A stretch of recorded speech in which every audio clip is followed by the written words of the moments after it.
بسم اللہ الرحمن الرحیم۔ السلام علیکم۔ پرانے زمانے کی بات ہے کہ بغداد میں ایک سوداگر رہا کرتا تھا جو بہت ہی دولت مند تھا، لیکن اپنی دولت لٹا کر وہ اتنا غریب ہو گیا تھا کہ محنت مزدوری کر کے اپنا پیٹ پالنے پر مجبور ہو گیا۔ اپنے پچھلے وقت کی عیش و عشرت والی زندگی کو یاد کر کے وہ اکثر غم زدہ ہو جایا کرتا تھا۔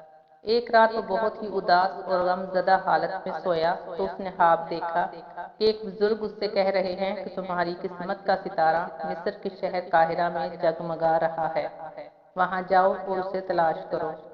دوسرے دن صبح جب وہ بیدار ہوا تو اسے خواب والے بزرگ کی بات یاد آئی۔ اس نے فوراً قاہرہ جانے کی تیاری کی اور قاہرہ کے لیے روانہ ہو گیا۔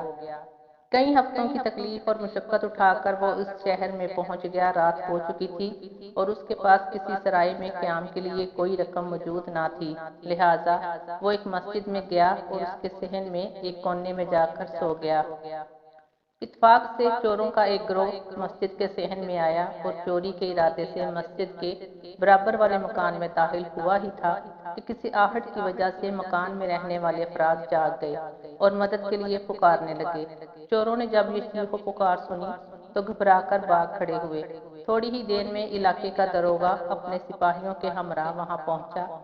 جب یہ سپاہی مسجد کے صحن میں پہنچے تو یہ سوداگر انہیں صحن میں سویا ہوا نظر آیا، لہٰذا سپاہیوں نے اسے پکڑ لیا اور چور سمجھ کر اس کی خوب پٹائی کی اور اس کو قید خانے میں بند کر دیا۔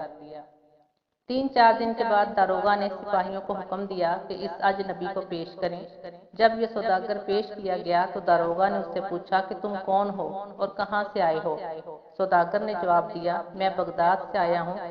داروغہ نے سوال کیا، تم بغداد سے قاہرہ کس لیے آئے ہو؟ سوداگر نے جواب دیا کہ میں نے ایک خواب دیکھا ہے جس میں ایک بزرگ مجھ سے کہہ رہے تھے تمہاری قسمت کا ستارہ قاہرہ میں جگمگا رہا ہے، وہاں جاؤ اور اسے تلاش کرو۔ میں اسی کی تلاش میں یہاں آیا تھا، لیکن آپ کے سپاہیوں نے مجھے پکڑ لیا اور میری پٹائی کر دی۔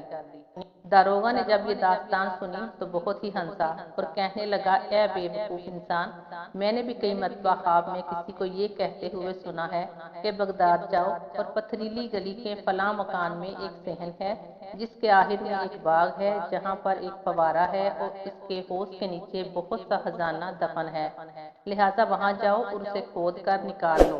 کیا میں بغداد گیا؟ ایک تم ہو جو اتنی دور سے یہاں قاہرہ چلے آئے اور صرف ایک خواب دیکھ کر۔ داروغہ نے اس سوداگر کو کچھ رقم دی اور کہا، یہ رقم لو اور اپنے گھر واپس جاؤ۔ قاہرہ کے داروغہ نے سوداگر کو جس مکان کے بارے میں بتایا تھا وہ دراصل اس سوداگر کا اپنا مکان تھا۔ داروغہ کی ساری باتیں سن کر سوداگر سارے معاملے کی تہہ تک پہنچ چکا تھا۔ وہ فوراً واپس بغداد اپنے گھر پہنچا۔ اس نے باغ میں فوارے کے نیچے کھودنا شروع کر دیا۔ ابھی تھوڑی ہی زمین کھودی تھی کہ اسے وہاں سے ایک بہت ہی بڑا خزانہ مل گیا۔ اس طرح اس کا خواب حیرت انگیز طور پر سچ ثابت ہو گیا اور وہ دوبارہ پھر سے مالا مال ہو